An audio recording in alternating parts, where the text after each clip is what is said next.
Hey guys, welcome back to Gyros Technology Solutions. So it's been about roughly 30 days since I did my last video. I think I did it on Nmap, where basically I was using Nmap to show you how to gain insight on your network just so you can see what's all there. Because surprisingly enough, not everybody knows what's on their network. Anywho, so I just got done with cyber school with the military, so that was challenging but fun. The military paid for it, haha. So got a lot of good, got a lot of good education and skills. Got tongue twisted there.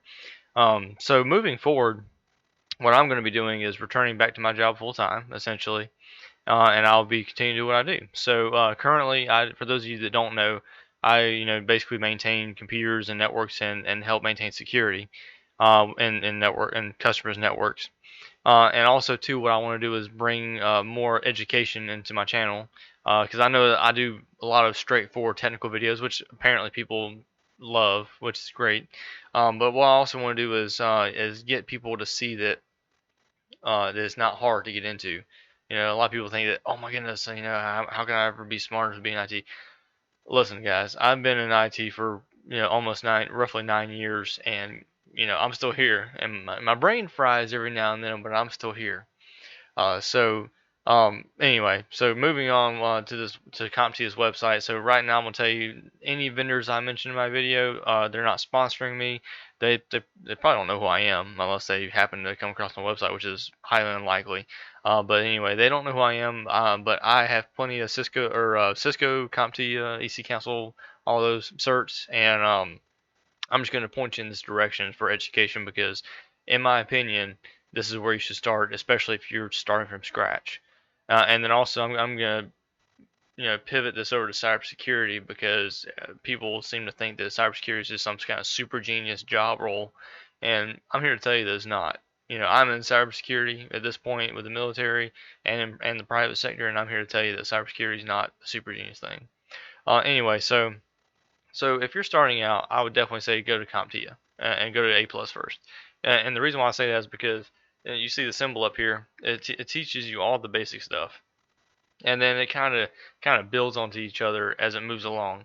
And so right, like for example, right now I've already got A plus, Net plus, and Security plus, and so I'm moving on to CYSA and or Net plus, or not Net plus, sorry, Pentest plus. I've already got the books for it, and I'm already studying for it, and a good bit of what I've learned through the school is in relation. So with that being said, if you're starting off, go for your A plus, and then move on to your Net plus and your Security plus. A plus is going to give you the very foundations you need for software and hardware, and then Network plus is going to give you the very basics for networking, and maybe plus some. So I haven't actually looked at the exam objectives yet, which I should. But the reason why I haven't is because I've already got mine, and I just haven't taken the time to do it. I've been doing the continuing education points, which is fine. But anyway, so go ahead and just take these, learn them, know them, do them, and from there, I would say transition to practical application because I think that's a mistake a lot of people make is they go and they get the cert, they get the book, and or maybe even a test dump or whatever. I personally don't prefer test dump. Some people do because they don't want to waste that money. But whatever the case may be, learn these things and then put it towards practical application. And what I mean by that is go on eBay. And I'm going to say in the midst of COVID times, I understand that money's tight. But if you have the ability to, from an educational standpoint, go on eBay and get you a server or a laptop or a desktop or whatever, and just learn it. Download. You can get you a computer and a USB stick, and then download Linux for free, install on your computer, and bam, you got a new computer right there.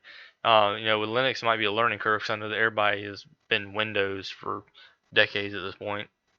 But the point is that you need to put practical application onto it. That way, if you run into a situation, you can say, hey, maybe I've already done this, or maybe I can learn how to do this by replicating the issue or replicating the scenario. So that's where I would say to go with that. Once you get this basic foundation and with these three right here, you can do Cloud Plus, Linux Plus, Server Plus. I studied my Linux Plus already, but I haven't taken the exam. You don't have to take the exam and get the cert. Experience trumps all, in my opinion. A cert is just a way of saying, hey, I have the head knowledge, put it on my resume, and then gets me in the door to a company possibly. but your experience is what's going to carry you through, for recommendations, for whatever the case may be, in the environment you're in. So like I said, I'm doing the CYSA and then the Pen Test Plus next, and I've already learned a lot about it. So I said, why not? And plus the military's paying for my Pen Test Plus, so I said, okay, sure. But without getting too far off topic, I just want to clarify that for everybody out there that thinks that cybersecurity is some kind of genius thing that nobody else can do except for the super nerds out there. Now, don't get me wrong. I would say people out there that don't have a nerd mentality, don't like sitting on a computer a lot, might not be for you. But I have spent hundreds of hours, hundreds of thousands of hours at this point, sitting in front of a computer, configuring a server or a network device, looking at logs, trying to find something that went wrong. That's going to happen. If you're in IT or in cybersecurity, you're going to sit in front of a computer for hours. That's just the nature of the beast. But if that's for you, fine. Don't let that deter you if that's for you. If you're more of a be outdoorsy, as a profession now. I'm not going to say I'm not outdoorsy in my personal life, but professional. If you want to be outdoors, then it's probably not for you. But moving on, I just want to clarify that so that everybody understands that you can do it. The sky's the limit no matter what you do. Any profession, as long as you put time and effort into it, is doable. Barring no physical incapacitations or whatever, from doing a said job. But anyway, so I just want to let people know that. And then also too, again, I'm back to doing this full time now. So anybody that has any questions, comments, concerns, I'm here. I may not have the answer straight off the bat. I might have to Google it, research it, whatever. But the point is that I will be here and I'll have the best answers I can at the time, or I'll go find the answer for you. So guys, I hope everybody has a wonderful Thanksgiving. I hope this video has been informative for you. Please like it, subscribe to my channel, and I have plenty more out there for you. So see you again next time, guys. Thanks.